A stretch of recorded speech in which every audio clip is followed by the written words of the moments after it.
turbo engine running. Absolute genius. Get this. Welcome. This is the show where we bring you Science. What that essentially means is discoveries, advances, Questions. Research. technology. Unbelievable. Without further ado, This is The Naked Scientists. Hello and welcome to the show where we bring you the latest breakthroughs in science, technology and medicine with me, James Titko. Coming up this week, London's latest ULEZ expansion. Will it make any difference to air quality? The concerning impacts of poaching beyond the harm done to endangered species, and earworms. No, not songs that get stuck in your head. Stay tuned for a curious medical story from Australia.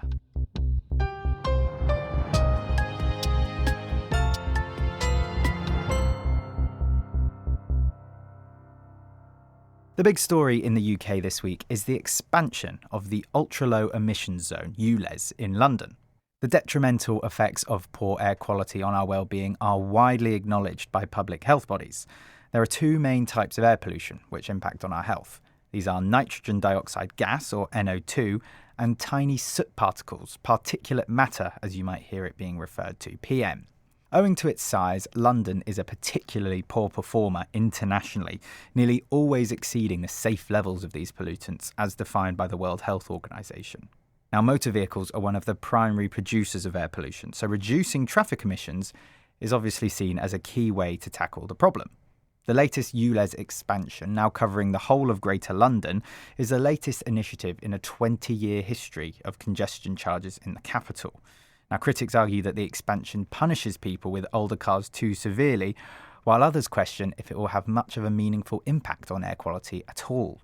To understand a bit more, Chris Smith spoke to Imperial College's Frank Kelly to hear why he thinks the most recent ULEZ expansion is justified.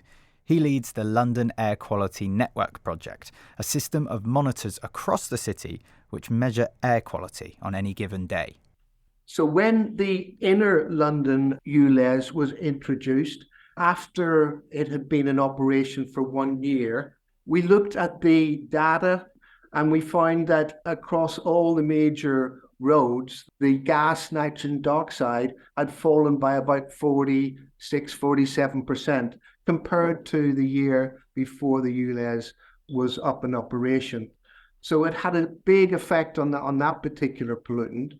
The other one, which we worry about, the tiny particles of dust, the PM 2.5s, they had fallen as well. Not as much as NO2, probably around 20-25%.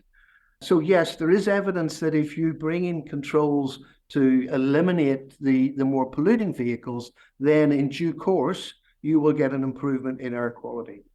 But that's been the bone of contention, hasn't it? Because it seems there's almost an arbitrary line in the sand where cars of a certain age can come in, cars of a greater age can't come in.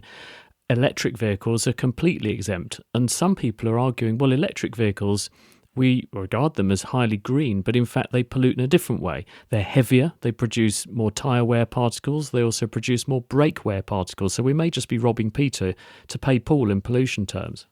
Well, there is a lot of very solid evidence which has shown that the exhaust emissions, particularly from diesel vehicles, are particularly harmful to our health. So there is a very good reason to try and control the number of older diesel vehicles on the roads. So that is, I think, a very robust policy. The issue that we have is that we still, yes, will replace those older vehicles with newer ones. And as you rightly say, any vehicle will produce tyre wear particles, brake wear particles, and it'll wear down the road surface as well.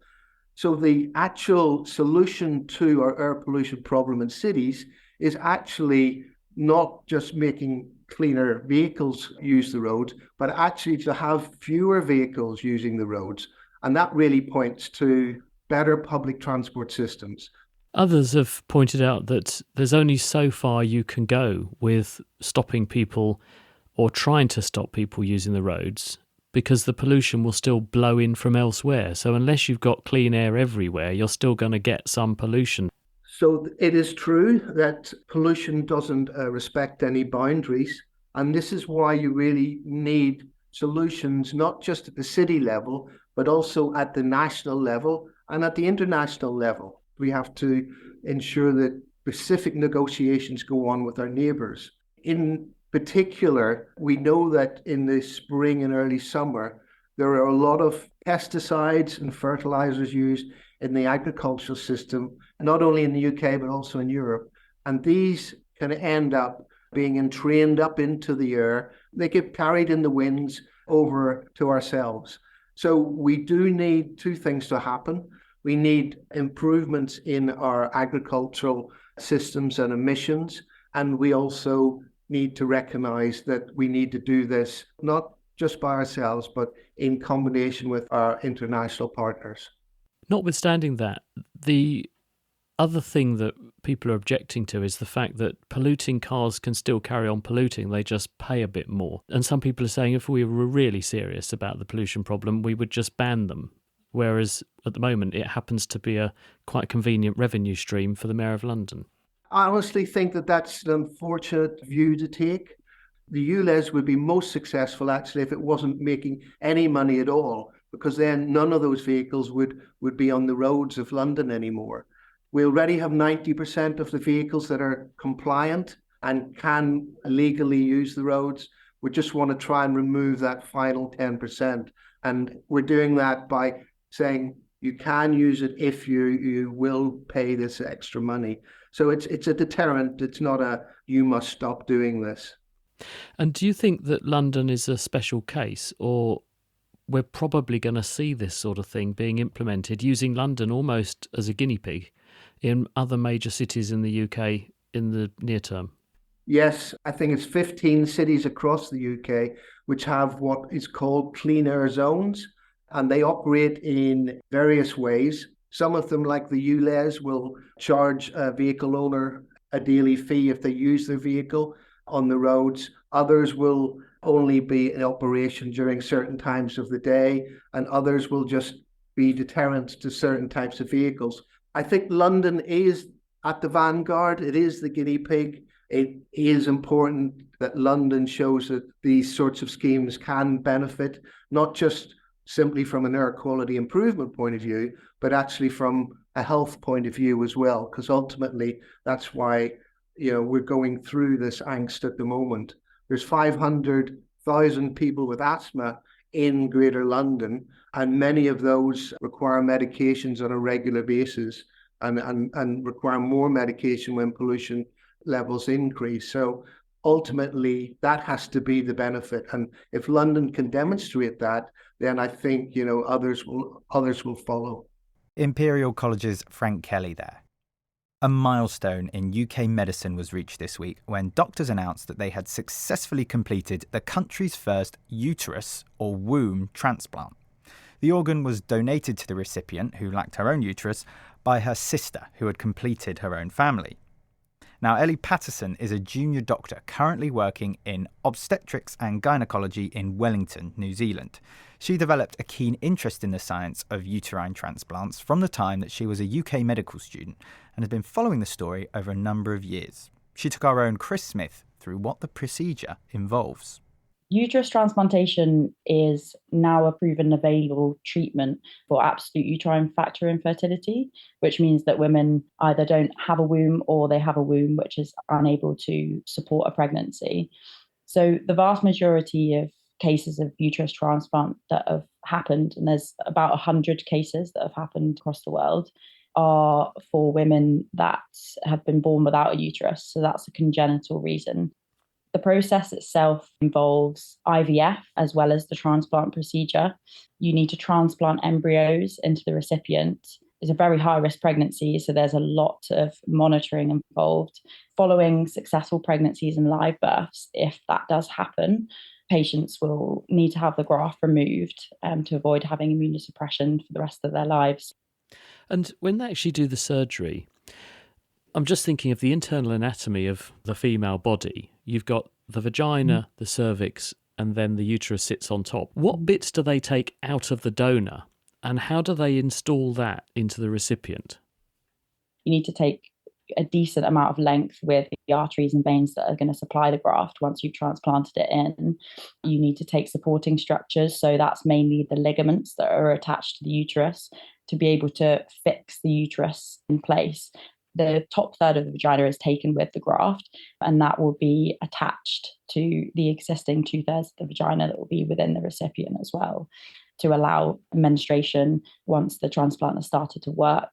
And also you need that passageway for the embryo transfer after the transplant is hopefully been successful. And the recipient, they can't conceive naturally once they've got this in place.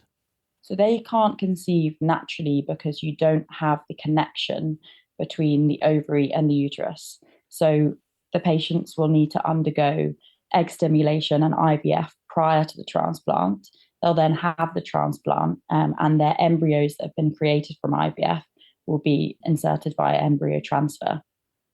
And when will the obstetrician say that it's safe to do that? How will they know that the uterus they've put in has engrafted safely and it's healthy and it's capable of supporting a pregnancy in its new home? So in terms of the rejection, that is monitored with a variety of different blood tests and also with cervical biopsies. In terms of being able to judge whether the uterus itself is functional, is partially judged with the return of menstruation, which hopefully will occur in the first few months after the transplant. And are there any major risks if you have a baby like this that we have to watch out for? Or do we think, to all intents and purposes, this uterus in its new home should work the right way and it should grow a baby to term that's healthy? Yeah, so in terms of fetal outcomes, it's just really too early to say. There's been about 40 babies that have been born, but seeing as the first birth was in 2014, it's really too early to be able to comment on whether there's any fetal abnormalities as a result of the uterine transplants. The surgery in the UK was paid for by donations. It cost about £25,000 were the estimates that I've read. Some people have argued that the woman in question didn't have to have this done. She had her own eggs and her partner was able to fertilise them, producing embryos. They could have asked her sister to be a surrogate, for example. Is this a sensible thing given the risks? Yeah, so this is a concern that some people have raised, this idea of having gestational parenthood as opposed to surrogacy. You know, there are some concerns about whether this is putting too much emphasis on the perfect, quotation marks, nuclear family and the way that that should be produced. But with surrogacy, there's a lot of ethical concerns that also come with that process. There's a lot of countries throughout the world that surrogacy is actually not legal. So I suppose families are much more limited if they don't have that as an available option to weigh up as well. I think it really should be done on a case-by-case basis and taking patients' wishes into account. Obviously, there's a lot of large surgery involved, which comes with a lot of risk. Ellie Pattinson speaking with Chris Smith. The Naked Scientists podcast is produced in association with Spitfire, cost-effective voice, internet and IP engineering services for UK businesses. Find out how Spitfire can empower your company at spitfire.co.uk. Music in the programme is sponsored by Epidemic Sound, perfect music for audio and video productions. You're listening to The Naked Scientists with me, James Titko. Still to come, the nematode found nestling in someone's brain. First though, we are in the midst of a global biodiversity crisis, and one of the regions being hit the hardest are the world's forests. Not only is deforestation increasing, but the ongoing trade of hunting and poaching is having a devastating direct impact on some of the planet's largest and most charismatic species. And a new study has just been released detailing that hunting and poaching is not just bad news for the animals themselves, but also the climate. The removal of large organisms is causing more carbon, which is normally stored in these forests, to be released in several different ways. Will Tingle spoke to the Wildlife Conservation Society's Vice President of Species Conservation, Dr. Elizabeth Bennett. The animals that are often the target of hunters because they're big and because they're spectacular, so they provide a lot of food and they also have tusks and horns that can be sold, are the large animals. If you can picture a monkey or a hornbill or a toucan, which with big beaks, they can eat very large fruits with big seeds, and they disperse those seeds. And the trees which have those big fruits and big seeds tend to be bigger trees with harder wood, more dense wood, and therefore they capture and store more carbon. So over time, and it's a gradual process, but over time, as those big seed eaters and seed dispersers are wiped out of a forest, then you'll get a gradual change in the tree composition of the forest to smaller, less dense wood trees, which store and capture less carbon. So overall, you're reducing the value of that forest to mitigating climate change. Then elephants, which have been really hit very hard by hunting, on top of that, they change the composition of the forest through the way they eat, through their browsing.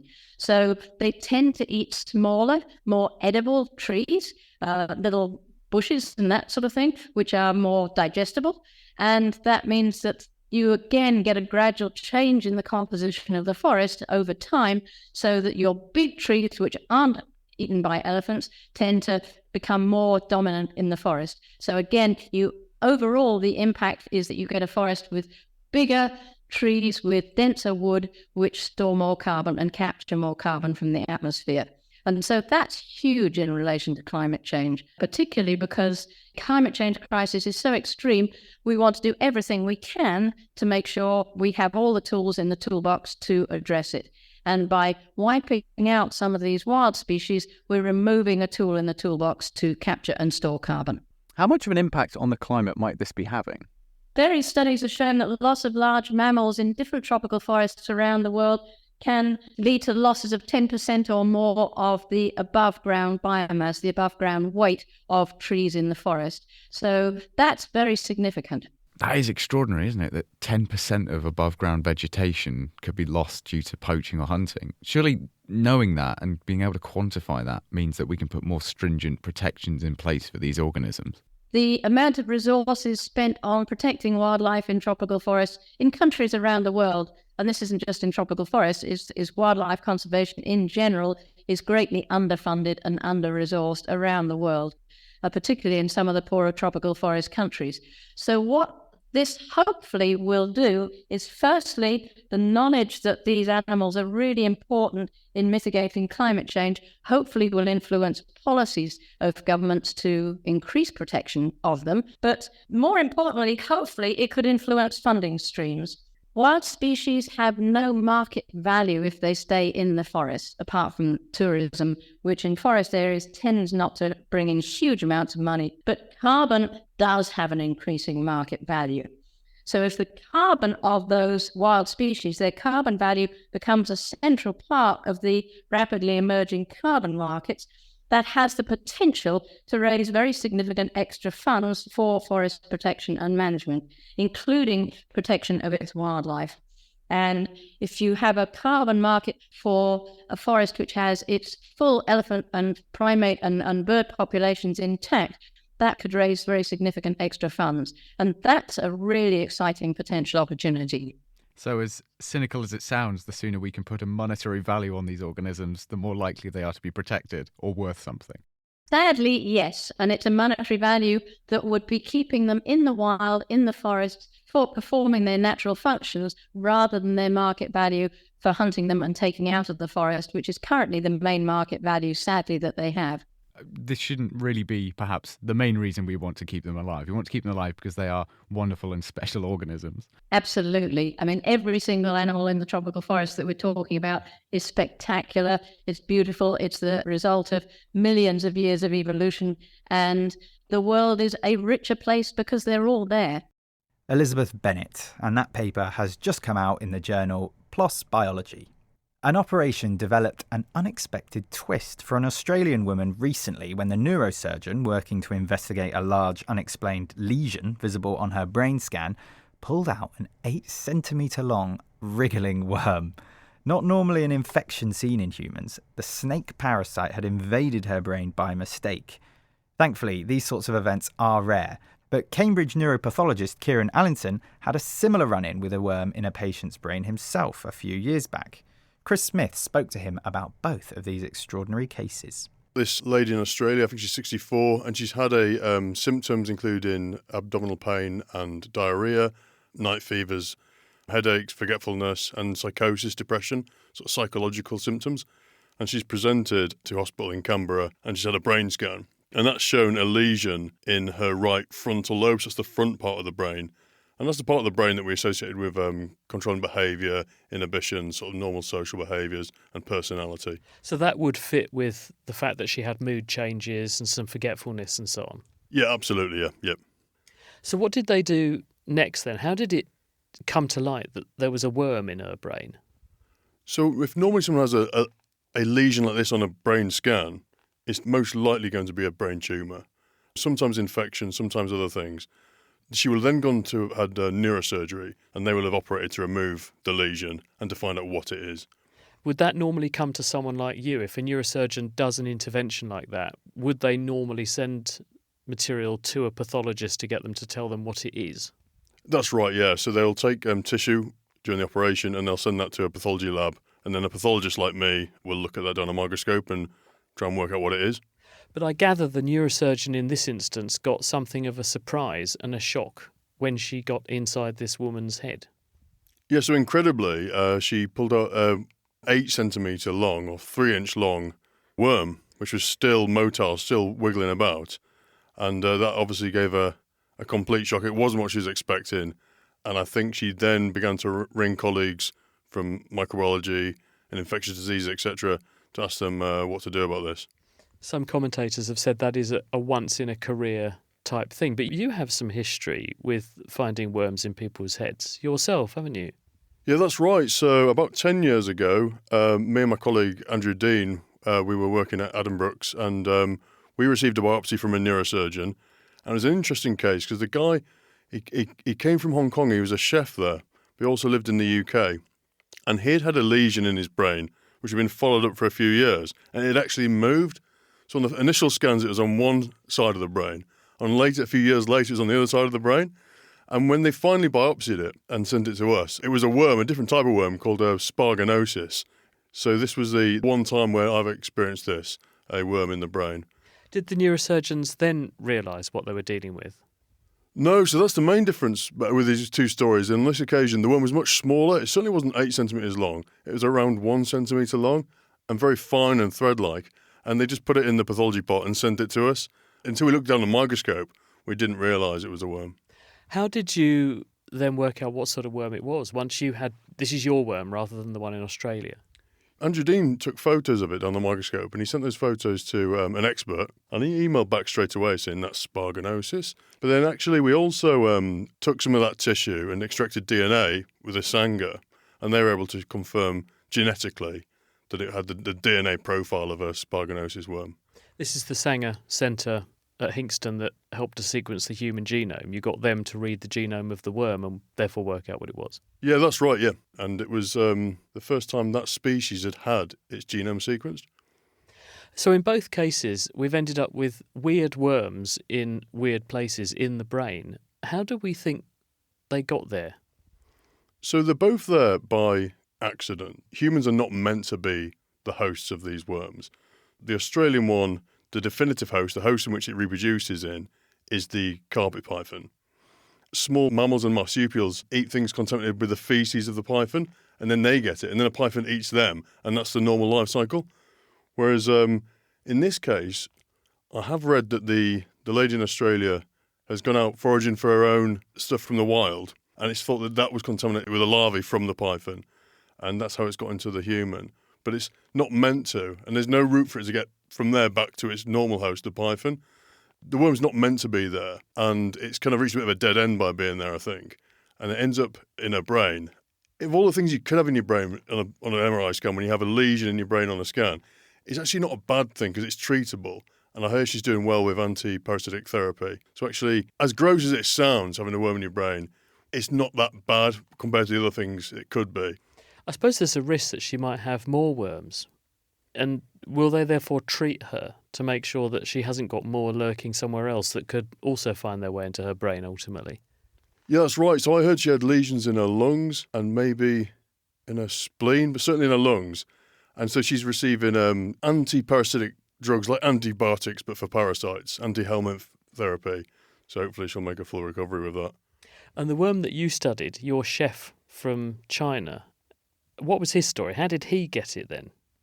Supposedly from eating undercooked fish, an undercooked frog, undercooked amphibian, which is something that he did in Hong Kong, and that's thought to have how it got into him.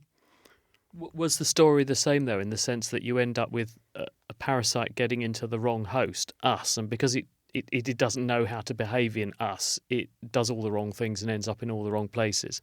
Yeah, that's right. Yeah, so it's an accidental host in a human, and it's got nowhere to go from there. It can't get back into its normal life cycle, and it's a dead end, really. And did he recover with the removal of the worm and then treatment? Yes, he made a full recovery. So the odds are quite good for this lady. I think so. Yeah, I hope she continues to recover well. Yeah. Discharged with advice not to go foraging where pythons have pooed. That's right. Yeah, and that's a sage advice for anyone, I think. Sage advice indeed from Kieran Allenson there. He was speaking with Chris Smith.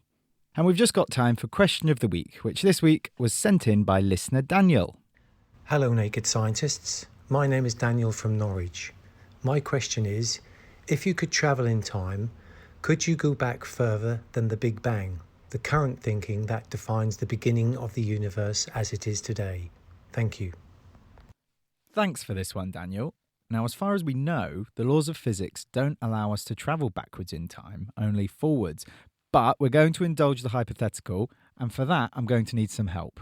Here's Toby Wiseman, theoretical physicist at Imperial College London. The question really is, was there time before the Big Bang? And the answer is unclear, but there are various proposals. So one of them, one that I personally quite like, is one due to Hawking. And Hawking says that actually both time, space, and all the matter in the universe was created in a quantum event. And really, you can't think of time existing before that. Can I ask you to define a quantum event as best you can? By quantum event here, we really mean the universe, if you like, was measured. So something somehow came along and measured the universe and forced it into a state. So we know in quantum mechanics, you have to measure things and then they decide what they want to do. And the idea here would be that the state it was in is such that when we look at it today and we look back, it appears that it was just created at this instant, time along with space and matter. So time was born with the Big Bang, with the whole universe, and there was no before. For this theory to be true, we kind of have to be comfortable with the idea that something came from nothing. There are indeed other ideas out there. One, such as the multiverse, which is quite popular, definitely suggests there was a before.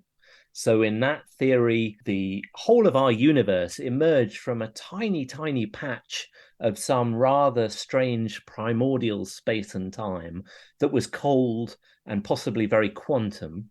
But then, for whatever reason, something caused our tiny patch to suddenly inflate in size incredibly.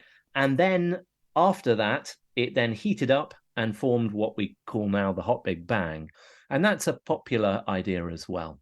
The honest truth is we don't really know which, if any of these, is the correct proposal at the moment. We tried our best, Daniel.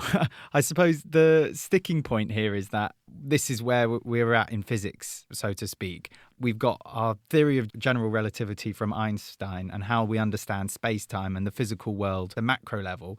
And that doesn't quite match up with our understanding of the very small things, the quantum world, which is what we need to get into to understand the Big Bang. And until we find a way of kind of joining up these theories, that question is going to remain a mystery, isn't it? That's exactly right. And there are many proposals now, but it's still early days for all of them. And perhaps one day we'll know the answer. Thanks, Toby. That's Toby Wiseman from Imperial College London. Next time, we'll be answering this question from listener John. I was waiting for my flight from Durban to Johannesburg to take off. I shuffled my playlist and ELO's Last Train to London came on. The first lyric is, "It was 9:29. I checked the time and it was 9:29. I have 493 songs in the playlist totaling 34 hours and 19 minutes. What are the odds of this happening?" Don't worry, John. We won't let you down. And that's all we have time for. On Tuesday, it's the launch of our new series, Titans of Science, as Chris talks to some of the most iconic names in the field of science. First up, the first ever Brit to visit space, Helen Sharman. And in the coming weeks, expect interviews with Robert Winston, Sally Davies and Anthony Fauci. Not to be missed. The Naked Scientists comes to you from the University of Cambridge's Institute of Continuing Education. It's supported by Rolls-Royce. I'm James Titko, thanks for listening, and until next time, goodbye.